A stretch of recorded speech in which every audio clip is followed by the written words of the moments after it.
नमस्कार, बहुत स्वागत है आपका। आप देख रहे हैं न्यूज का एक्स-रे और मैं हूं आपके साथ मृदुल शर्मा। और आज की सबसे बड़ी खबर है दर्शकों, याचना नहीं अब रण होने वाला है। और इस मैदान में, इस रण के कुरुक्षेत्र में साधु संत मैदान में आ गए सनातन की रक्षा के लिए। लेकिन इतना भर नहीं है दर्शकों, सुपरस्टार भी मैदान में आ गए। लेकिन ये रण क्यों किया जा रहा है, आज आपको एक एक चीज बताने वाला हूं। इसकी पूरी एक्स-रे रिपोर्ट दर्शकों मैं आज आपके सामने रखने वाला हूं। लेकिन आज की सबसे बड़ी खबर कौन सी है, पहली क्यों रण की बात कही जा रही है, दिखाता हूं आपको। ये आप देखिए, पहले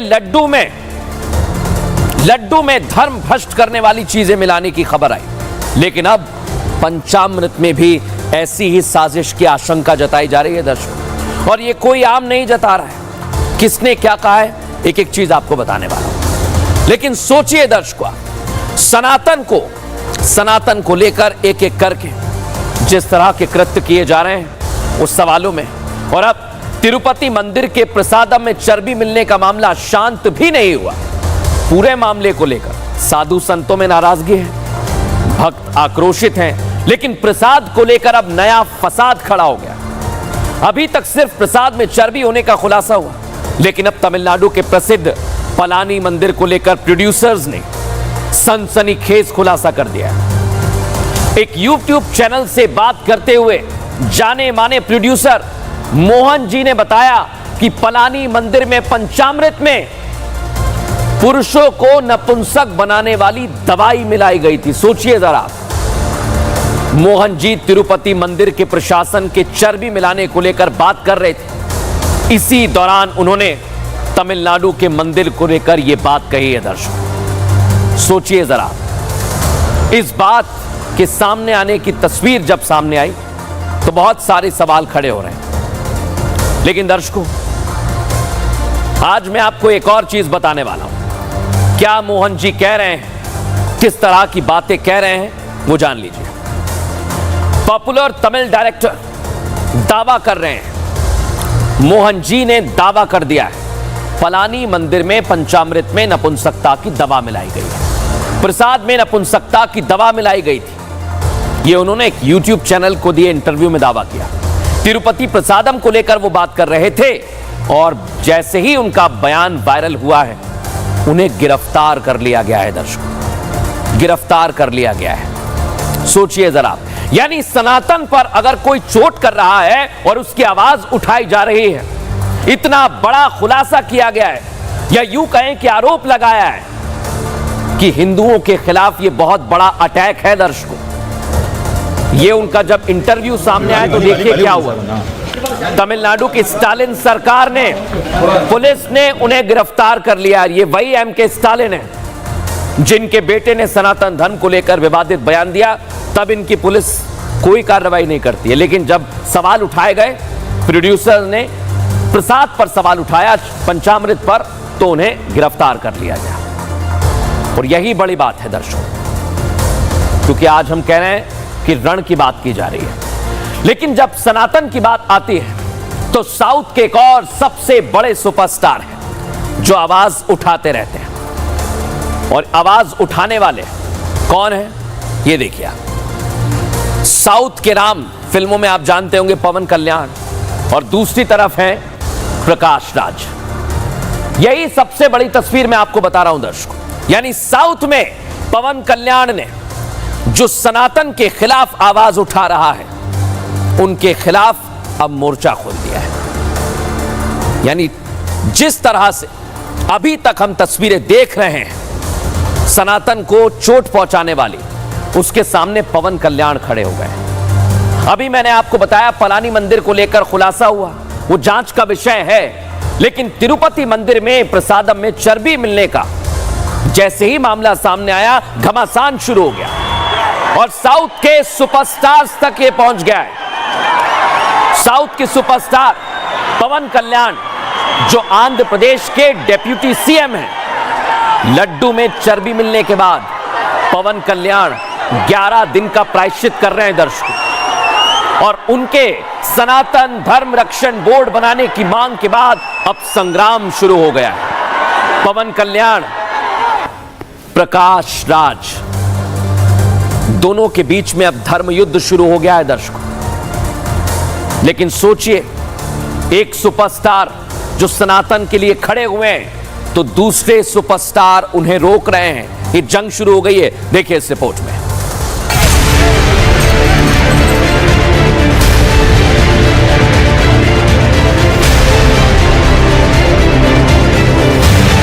We will institute, we will constitute something like Sanatana Dharma Rakshana Parakshana Board is essential. It is order of the day, and I'll take it up in the next meeting, in cabinet meeting, and with my colleagues and the honorables here. प्रसादम में चर्बी मिलाने का खुलासा होने के बाद आंध्र प्रदेश के deputy CM पवन कल्याण ने सनातन धर्म रक्षा बोर्ड का गठन करने की मांग की। इधर मांग हुई थी कि सनातन धर्म विरोधी इकोसिस्टम एक्टिव हो गया। मांग का विरोध सीधे तो नहीं हुआ, लेकिन उसे राष्ट्रीय मुद्दा ना बनाने की वकालत होने लगी।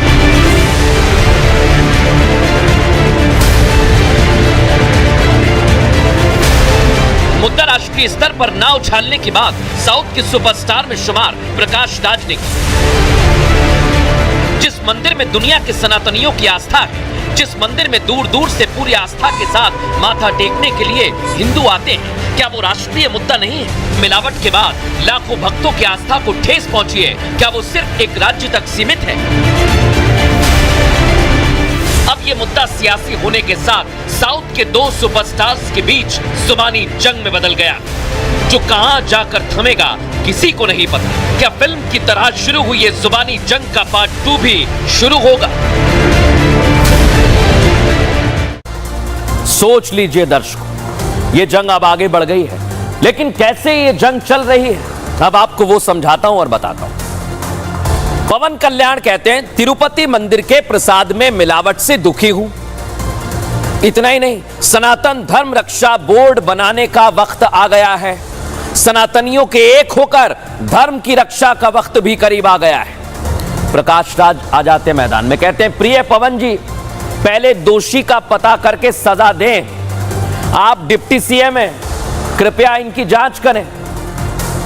यह मुद्दा राष्ट्रीय स्तर पर क्यों उछाला जा रहा है? देश में पहले से ही काफी सांप्रदायिक तनाव है। तुरंत जवाब दिया, इन मामलों पर मुझे क्यों नहीं बोलना चाहिए पूछ रहे हैं। सेकुलरिज्म की बात आती है तो म्यूचुअल होना चाहिए। सोचिए जरा, समझ नहीं आ रहा है कि आप मेरी आलोचना क्यों कर रहे हैं? प्रकाश राज से सीधे पूछा और कहा कि सनातन धर्म को लेकर मैं काफी गंभीर हूं। प्रकाश राज कह रहे हैं, गनी भाई, मैंने आपकी प्रेस मीट देखी है, बात कर रहे थे आप, मैंने जो कहा आपने उसकी गलत व्याख्या की है। फिलहाल मैं विदेश में शूटिंग कर रहा हूं, जल्द ही आपको वापस आऊंगा और जवाब दूंगा। सोचिए दर्शकों, यही सबसे बड़ी लड़ाई चल रही है। लेकिन अब इस लड़ाई में सुपरस्टार तो आपने देख लिए, जो आरोप लगाए जा रहे हैं वो देख लिए, लेकिन अब मैं आपको बताता हूं कि संत भी मैदान में आ चुके हैं। संतों ने मैदान में आके कह दिया है कि अब याचना नहीं, रण होगा। ये मैंने आपसे शुरुआत में कहा था दर्शक, और इसलिए आज मैं आपको बता रहा हूं कि सुपरस्टार्स के साथ साथ संत भी मैदान में आ चुके हैं। ऐसा मैं क्यों कह रहा हूं? साउथ सुपरस्टार्स में मची जुबानी जंग के बीच संतों के बयान आ रहे हैं और अब कहा जाने लगा है कि याचना नहीं, रण का वक्त है, रण होगा। और यह कहना है तुलसी पीठाधीश्वर जगत गुरु रामभद्राचार्य का। सुनिए जरा कैसे उन्होंने यलगार की बात कही है। मैं कह रहा हूं यही, हम दंड की व्यवस्था कर रहे हैं, क्रांति होगी। अब याचना नहीं, अब रण होगा, संग्राम महाभीषण होगा। जगत गुरु रामभद्राचार्य को तो आपने सुन लिया, लेकिन ये अकेले नहीं है दर्शकों। साधु संतों की लंबी फहरिस्त है जिन्होंने कह दिया है कि अब सनातन की रक्षा के लिए रण होगा। देखिए इस रिपोर्ट में।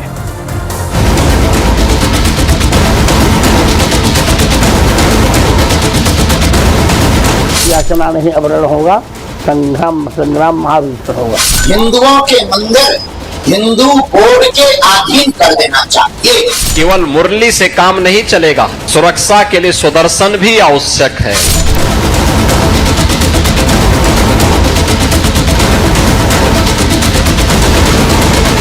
तीनों ही संत हैं, पीठाधीश्वर हैं, तीनों ही सनातन धर्म का झंडा बुलंद करते हुए आगे बढ़ रहे हैं और यही बात कुछ सनातन विरोधियों को फूटी आंख नहीं भा रही। इसलिए तरह तरह की साजिश हो रही है। अब जिस तरह तिरुपति मंदिर में करोड़ों सनातनियों के धर्म भ्रष्ट की कोशिश की गई, उसके बाद तो तय है अब याचना नहीं रण होगा। मैं कह रहा हूँ यही, हम दंड की व्यवस्था कर रहे हैं, क्रांति होगी। अब याचना नहीं अब रण होगा, संग्राम महाभीषण होगा। स्वामी रामभद्राचार्य रण होने की बात कह रहे हैं तो उधर यूपी के मुखिया और गोरक्ष पीठाधीश्वर योगी आदित्यनाथ भी दो टूक शब्दों में कह चुके हैं कि अब मुरली से काम नहीं चलने वाला, बल्कि देश विरोधियों को परास्त करने के लिए सुदर्शन उठाना होगा। भगवान श्री कृष्ण एक हाथ में मुरली है तो दूसरे हाथ पे सुदर्शन भी तो है उनके हाथ में। केवल मुरली से काम नहीं चलेगा, बल्कि सुरक्षा के लिए सुदर्शन भी आवश्यक है।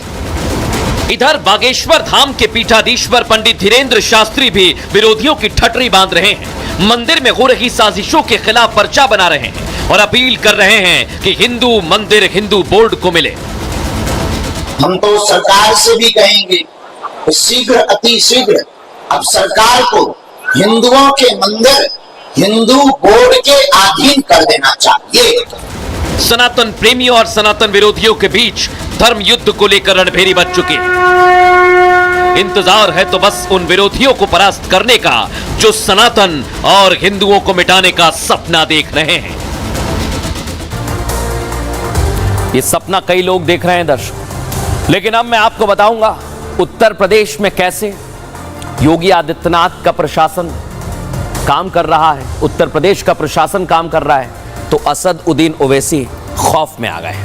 लेकिन पहले बात करेंगे असदुद्दीन ओवैसी की, जो वक्त वक्त पर तरह तरह की बातें करते हैं, कभी लोगों को बरगलाते हैं। दर्शकों, AIMIM चीफ असदुद्दीन ओवैसी वक्फ बोर्ड को प्राइवेट प्रॉपर्टी बता रहे हैं। सोचिए जरा, बस वो चाहते हैं कि वक्फ अधिनियम 1995 में जिन संशोधनों की मांग उठी है उन्हें किसी तरह से रोक ले।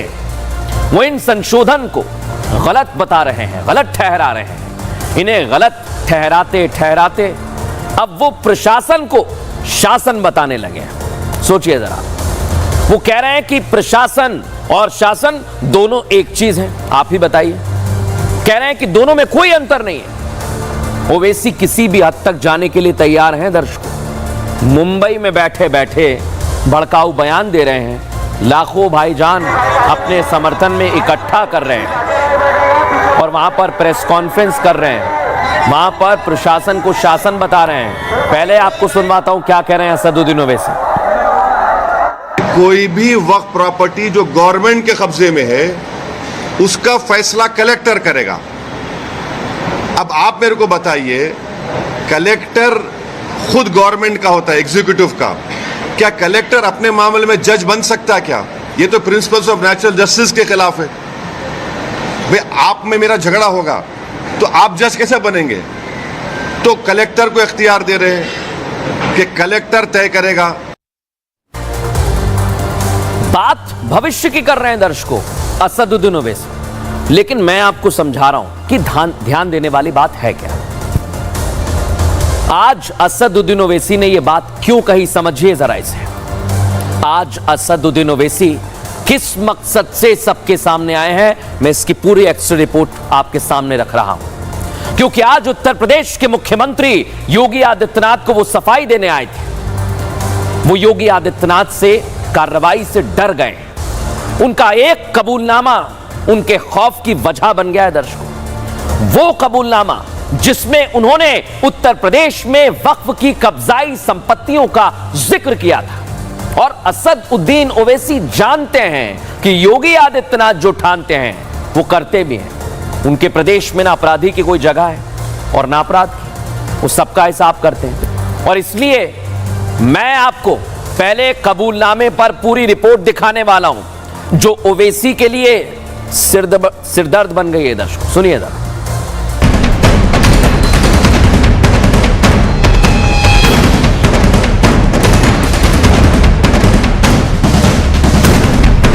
राष्ट्र से बढ़कर के कुछ नहीं हो सकता। और राष्ट्र तब सशक्त होगा जब हम एक रहेंगे, नेक रहेंगे, तभी नेक रहेंगे। बटेंगे तो कटेंगे। योगी आदित्यनाथ के ये तेवर, उनका प्रण ही तो भाईजान को डरा रहा है। भाईजान खौफ से भर गए क्योंकि उन्होंने हाल ही में कबूल कर लिया कि यूपी में 1,21,000 वक्फ की प्रॉपर्टी है, 1,12,000 के पास कागज ही नहीं। यानी सीधे तौर पर ये वो संपत्तियां हैं जिन पर कब्जा किया गया है। कब्जा वक्फ का है। ये अगर कानून बन जाएगा, उत्तर प्रदेश में 1,21,000 वक्फ की प्रॉपर्टीज है, 1,12,000 के पास कागज ही नहीं है। वक्फ का यूजर खत्म हो गया तो जायदादें कौन लेगा? वो जायदादें कौन लेगा बताओ?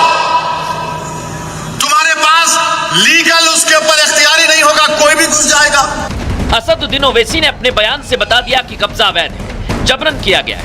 लेकिन अब उनका यही बयान, यही कबूलनामा उनके गले की हड्डी बन गया है, जिसे अभी तक लाखों भाईजान दबाए बैठे थे, वो उनके सबसे बड़े रहनुमा कबूल कर बैठे हैं। लेकिन अब यहाँ भाईजान के लिए सबसे बड़ी परेशानी की बात तो ये कि जिस राज्य में उन्होंने इन संपत्तियों का खुलासा किया, उसका मुखिया अपराध के खिलाफ सख्त एक्शन लेने में वक्त नहीं लगाता। सीएम योगी पहले कई बार वार्निंग दे चुके हैं कि अवैध कब्जा करने वालों पर कोई रहम नहीं होगा। किसी सार्वजनिक संपत्ति पर कब्जा किया है तो अवैध कमाई पर अब सरकार का बुलडोजर चल रहा है और उस संपत्ति को कब्जे से मुक्त करा करके उस संपत्ति को फिर से गरीबों को देने के लिए आवास बनाए जा रहे हैं। भाईजान वक्फ की आड़ में जिस एजेंडे को सेट करने में लगे हैं, उसकी पोल तो खुल गई है, लेकिन ये रहा भाईजान के लिए भी आसान नहीं है। सुन लिया दर्शकों आपने असदुद्दीन ओवैसी का कबूलनामा। अब ओवैसी के आज के कलेक्टर वाले बयान का एक्सरे कर लेते हैं। ओवैसी की पूरी तस्वीर तो मैंने आपको बता दी है, उन्होंने क्या कहा वो भी आपको सुनवा दिया है। और उसमें वो साफ साफ कह रहे हैं कि कलेक्टर तो सरकार का हिस्सा होता है, लेकिन वो कैसे किसी प्रॉपर्टी को लेकर फैसला करेगा ये भी कह रहे हैं। तो पहले असदुद्दीन ओवैसी साहब, आपसे कुछ जानकारी हम साझा कर लेते हैं। कलेक्टर का पद प्रशासनिक सेवा का है, इसी के तहत आता है।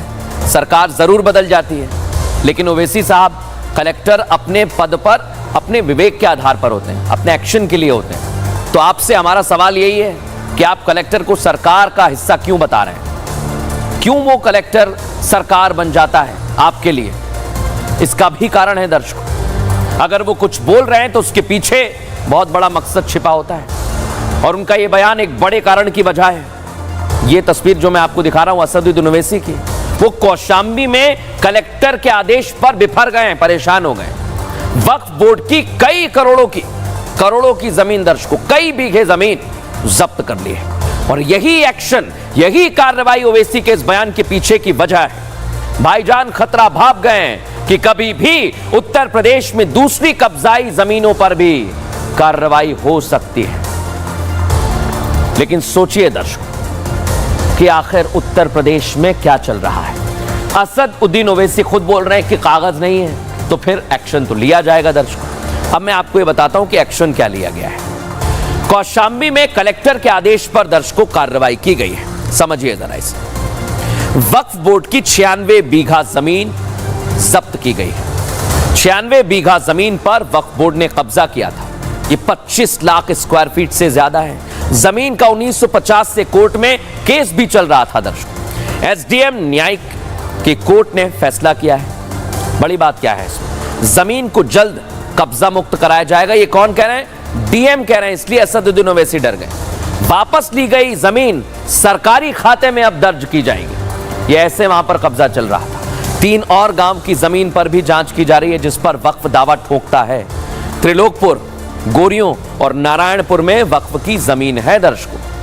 और इसलिए हम कह रहे हैं कि कलेक्टर ने जब आदेश दिया तो असदुद्दीन ओवैसी खतरे को भांप गए। पहले सुनिए जरा डीएम ने क्या एक्शन लिया, किस आधार पर लिया है। ये वक्फ बोर्ड में पहले रजिस्टर्ड था, फिर जब डीडीसी न्यायालय में वाद चल रहा था उससे ये पता चला कि ये बहुत सारा ज़मीन ग्राम समाज की ज़मीन थी।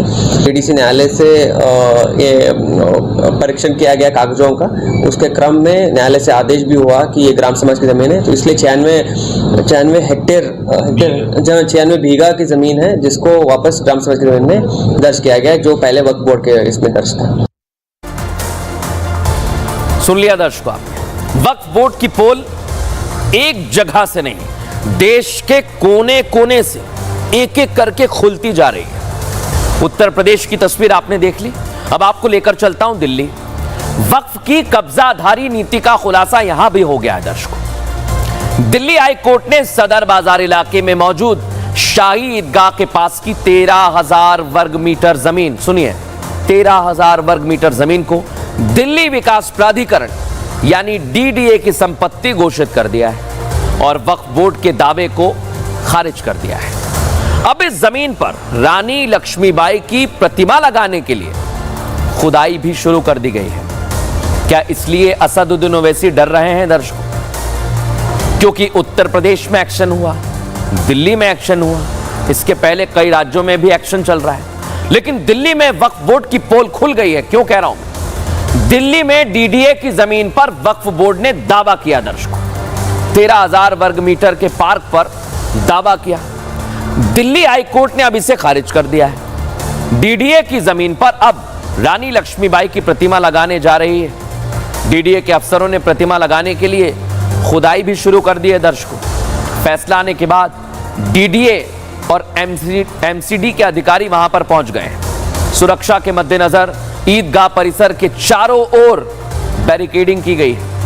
किसी भी स्थिति से निपटने के लिए सुरक्षा के इंतजाम किए गए हैं। वक्फ बोर्ड सुप्रीम कोर्ट का दरवाजा अब खटखटा सकता है, यह बड़ी बात है। लेकिन सोचिए, इसी एक्शन की वजह से असदुद्दीन ओवैसी डर रहे हैं, उनके जहन में खौफ आ रहा है, लेकिन एक एक करके प्रशासन और शासन बराबर एक्शन ले रहा है। बराबर अब खबरों में आगे बढ़ेंगे और आपसे जुड़ी हुई खबर दर्शकों, अगर आप कहीं कमरे में बैठे हुए हैं,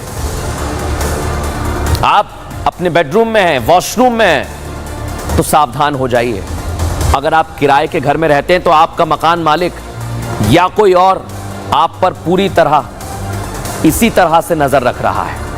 आप अपने घर में हैं लेकिन उसके फोन में, उसके कंप्यूटर में आपकी एक एक तस्वीर नजर आ रही है दर्शकों, और इसलिए आज हम आपको सावधान करने के लिए खबर लेके आए हैं।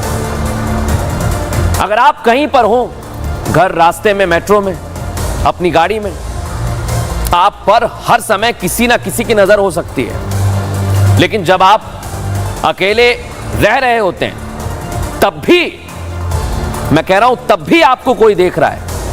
हो सकता है ऐसा, खासकर अगर आप किराए के घर में हैं, पीजी में हैं या फिर कहीं रूम लेकर रह रहे हैं। जो लड़के हैं, लड़कियां हैं, वो सभी सावधान हो जाइए। सुन लीजिए थोड़ी देर के लिए, क्योंकि आपके घर से आपके बच्चे, आपका कोई जानने वाला, हर किसी तक ये क्लिप पहुंचा दीजिएगा जो मैं आपको बता रहा हूं।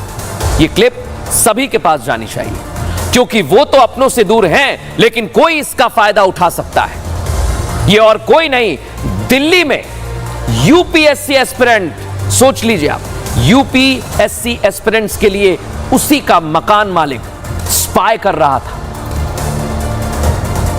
सोचिए दर्शकों, यानी अगर आप घर में हैं तो आप सोच रहे होंगे कि आपको कोई नहीं देख रहा है, आप अपनी जिंदगी जी सकते हैं, लेकिन सावधान हो जाइए, क्योंकि जो केस सामने आया है उसने सबके होश उड़ा दिए हैं। क्यों कह रहा हूं मैं दर्शकों? देखिए, आप घर में, लेकिन कोई आप पर नजर बना रहा है।